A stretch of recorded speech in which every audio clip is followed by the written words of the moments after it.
A oto mecenasi układu porannego. Rosnące koszty IT hamują rozwój Twojej firmy? Z AMZO obniżysz wydatki nawet o 70%, wybierając polizingowy sprzęt IT sprawdzony, wydajny i gotowy do pracy. Kliknij link w opisie i pobierz specjalną ofertę dla firm. Rosyjski dron eksplodował na wsi w województwie lubelskim. Rosja domaga się swojego udziału w rozmowach na temat gwarancji bezpieczeństwa dla Ukrainy. Izrael przed kolejną operacją w strefie Gazy zmobilizował kilkadziesiąt tysięcy rezerwistów. Bank ING jest oskarżany o udział w procederze prania brudnych pieniędzy przez byłego komisarza Unii Europejskiej. Dwa największe koncerny górnicze na świecie chcą zbudować wielką kopalnię węgla w Arizonie. Amerykańskie władze chciałyby przejąć część udziałów w Intelu. Czwartek, 21 sierpnia, to jest Układ Poranny. Michał Ziomek, zapraszam. Rosyjski dron eksplodował pod wsią Osiny w województwie lubelskim. Wicepremier i minister obrony narodowej Władysław Kosiniak-Kamysz uznał wydarzenie za prowokację ze strony Rosji. W nocy z wtorku na środę policja otrzymała zgłoszenie dotyczące wybuchu. Na polu kukurydzy znaleziono następnie szczątki niezidentyfikowanego początkowo obiektu. Według prokuratury okręgowej w Lublinie ma być on bezzałogowym wojskowym statkiem powietrznym. Ustalenia biegłego cywilnego w tej sprawie zostały następnie potwierdzone również przez biegłego wojskowego. Najprawdopodobniej znaleziony dron został wyposażony w materiały wybuchowe. W miejscu jego upadku znajduje się krąg o średnicy prawie 6 metrów i głębokości 50 cm. Ze wstępnych ustaleń wynika ponadto, że była to rosyjska wersja irańskiego statku bezzałogowego Shahed, w którym zainstalowany został chiński silnik. Wciąż poszukiwane są pozostałe części maszyny. Zdaniem prokuratury na dronie mógł znajdować się napis w języku koreańskim. Minister Kosiniak-Kamysz na specjalnej konferencji prasowej zarzucił Rosji przeprowadzenie celowej prowokacji. Ma ona miejsce w niezwykle ważnym momencie, czyli w czasie prowadzenia negocjacji dotyczących zakończenia wojny na Ukrainie. Szef resortu obrony narodowej pozostaje w kontakcie z sojusznikami Polski, a także ze wszystkimi wyspecjalizowanymi polskimi służbami. Zastępca dowódcy operacyjnego rodzajów sił zbrojnych generał Dariusz Malinowski określił drona mianem Wabika. Maszyna nie była uzbrojona w głowicę bojową, ale jedynie w głowicę pozwalającą na dokonanie autodestrukcji. Rosja domaga się swojego udziału w rozmowach dotyczących gwarancji bezpieczeństwa dla Ukrainy. Rosyjski minister spraw zagranicznych Sergiej Ławrow uważa, że najprawdopodobniej nieprędko dojdzie do bezpośredniego spotkania z udziałem prezydentów Rosji i Ukrainy. Ławrow określił mianem utopijnych wszelkie dążenia do udzielenia gwarancji bezpieczeństwa Ukrainy, które nie zostaną wcześniej omówione z Rosją. Jego kraj zamierza w tej sprawie bronić swoich najważniejszych interesów. Szef rosyjskiej dyplomacji dodał, że gwarancje powinny zostać udzielone na równych zasadach przez Chińską Republikę Ludową, Francję, Stany Zjednoczone i Wielką Brytanię. Według Ławrowa Ameryka ma coraz lepiej rozumieć przyczyny wybuchu konfliktu na Ukrainie. Zarazem skrytykował on rezultaty poniedziałkowego szczytu w Waszyngtonie, w którym wzięli udział liderzy państw europejskich. Określił go mianem nieudolnej próby zmiany swojego stanowiska wobec Ukrainy przez władze USA. Zgodnie z jego zapowiedziami nieprędko dojdzie do spotkania pomiędzy prezydentami Rosji i Ukrainy Władimirem Putinem i Wołodymyrem Zełenskim. Ławrow wpierw oczekuje utworzenia 3 rosyjsko-ukraińskich grup negocjacyjnych. W jego opinii szczyt z udziałem obu przywódców powinien zostać najpierw odpowiednio przygotowany, żeby nie zakończył się on pogorszeniem sytuacji. Głównodowodzący sił zbrojnych Ukrainy generał Oleksandr Styrski przekazał, że podległe mu wojska toczą obecnie ciężkie walki obronne z przeważającymi rosyjskimi siłami. Rosjanie ogłosili w środę zdobycie kolejnych 2 wsi w obwodzie donieckim. Izraelska armia zmobilizowała kilkadziesiąt tysięcy rezerwistów przed spodziewaną nową operacją w strefie Gazy. Organizacje praw człowieka obawiają się dalszego pogorszenia sytuacji humanitarnej w palestyńskiej enklawie. Siły obronne Izraela powołały blisko 60 tysięcy rezerwistów. Dodatkowo przedłużona zostanie służba 20 tysięcy osób, które już w tej chwili pełnią swoje obowiązki. Władze w Tel Awiwie przygotowują się w ten sposób na rozpoczęcie kolejnej operacji w strefie Gazy. Rząd Benjamina Netanyahu zamierza walczyć w samym mieście Gaza z pozostałymi w nim oddziałami Hamasu oraz chce zniszczyć sieć podziemnych tuneli zbudowanych przez palestyńską organizację. Już w tej chwili izraelscy żołnierze prowadzą działania w 2 dzielnicach Gazy, przygotowując grunt pod rozszerzenie ataków. W najbliższych dniach wiążącą decyzję w tej sprawie ma podjąć Sztab Generalny Sił Obronnych Izraela. Telewizja Euronews zauważa, że rezerwiści zostali powołani w trakcie trwających protestów przeciwko spodziewanej nowej operacji.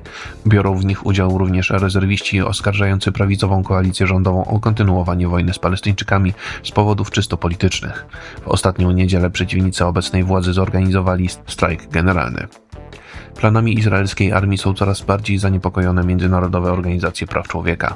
Operacja ma zostać przeprowadzona w najludniejszym i najbardziej zurbanizowanym terenie wchodzącym w skład palestyńskiej enklawy. Ataki pogłębia już i tak wyjątkowo trudną sytuację humanitarną w strefie Gazy. Belgijski oddział banku ING został objęty śledztwem w sprawie prania brudnych pieniędzy. Ma on być zamieszany w aferę z udziałem byłego komisarza Unii Europejskiej Didiera Reydersa. Prokuratura w Brukseli zajęła się ING Belgium w związku z podejrzeniem popełnienia przestępstwa związanego z powoływaniem się na wpływy. Belgijski dziennik Le Soir twierdzi, że od 2008 do 2018 roku były unijny komisarz do spraw sprawiedliwości wpłacił do banku blisko 700 tysięcy euro w gotówce. ING zgodnie z prawem powinno zgłosić wszelkie podejrzane transakcje, co uczyniło dopiero przed 2 laty. Śledczy zostali powiadomieni o tym fakcie po inspekcji przeprowadzonej przez Belgijski Bank Narodowy. W grudniu ubiegłego roku prokuratura postawiła zarzuty Reydersowi w związku z kupowaniem przez niego losów w ramach belgijskiej Loterii Narodowej. Polityk kilkanaście lat temu nadzorował ją jako minister finansów, a uzyskane w ten sposób korzyści wpłacał na swoje prywatne konto. Były unijny komisarz twierdzi, że były to jedynie jego prywatne oszczędności. ING zaprzecza oskarżeniom śledczych, choć nie chce zarazem komentować każdego przypadku postępowań wszczynanych wobec jego klientów. Bank zadeklarował gotowość współpracy z prokuraturą oraz instytucjami nadzoru finansowego. Na przesłuchania w najbliższym czasie zostali już wezwani obecny prezes ING Belgium oraz jego poprzednik na tym stanowisku. 2 największe koncerny górnicze na świecie chcą zbudować wielką kopalnię węgla w Arizonie. Szefowie BHP i Rio Tinto rozmawiali na ten temat z prezydentem Stanów Zjednoczonych Donaldem Trumpem. 2 międzynarodowi giganci chcą, żeby ich kopalnia stała się jednym z największych tego typu obiektów w Ameryce Północnej. Amerykańska głowa państwa uważa z kolei, że jego kraj powinien zwiększyć produkcję miedzi, aby zapewnić sobie bezpieczeństwo surowcowe. Pierwiastek ten ma kluczowe znaczenie dla trwającej transformacji energetycznej. Trump rozmawiał w tej sprawie z dyrektorami generalnymi Rio Tinto i BHP Jacobem Stousholmem oraz Mike'em Henrym. Ich plany obejmują stworzenie tysięcy miejsc pracy i wypracowywanie dla gospodarki Arizony blisko $1 miliarda rocznie. Dzień przed spotkaniem w gabinecie owalnym Sąd Apelacyjny 9 Okręgu Stanów Zjednoczonych wydał postanowienie wstrzymujące przejęcie federalnego obszaru leśnego przez obie firmy. Z terenu od wielu wieków korzystają lokalne plemiona indyjskie, odprawiające na nich swoje obrzędy religijne. Decyzja sądu została skrytykowana przez amerykańskiego prezydenta. Trump napisał na platformie Truth Social, że przeciwnicy budowy kopalni są przeciwnikami Stanów Zjednoczonych i w rzeczywistości wspierają interesy innych państw działających na rynku produkcji miedzi. Władze Stanów Zjednoczonych chciałyby przejąć część akcji firmy Intel. Wcześniej producent chipów uzyskał dotację w ramach rządowego programu przyjętego przez poprzednią administrację Białego Domu. Sekretarz handlu USA Howard Lutnick poinformował, że rząd federalny chce przejąć łącznie 10% udziałów w jednej z najważniejszych firm technologicznych z Doliny Krzemowej. Decyzja w tej sprawie została podjęta kilka tygodni po wypowiedzi prezydenta Donalda Trumpa.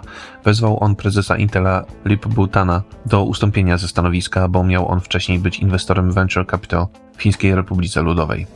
Amerykański rząd chciałby objąć wspomniane udziały na mocy przepisów przygotowanych jeszcze w czasie prezydentury Joe Bidena.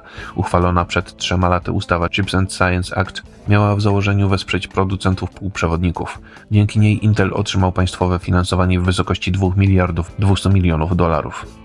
Amerykański Departament Handlu uważa, że pomoc pieniężna dla Intela lepiej służyłaby podatnikom, gdyby państwo zamieniło ją na akcje przedsiębiorstwa.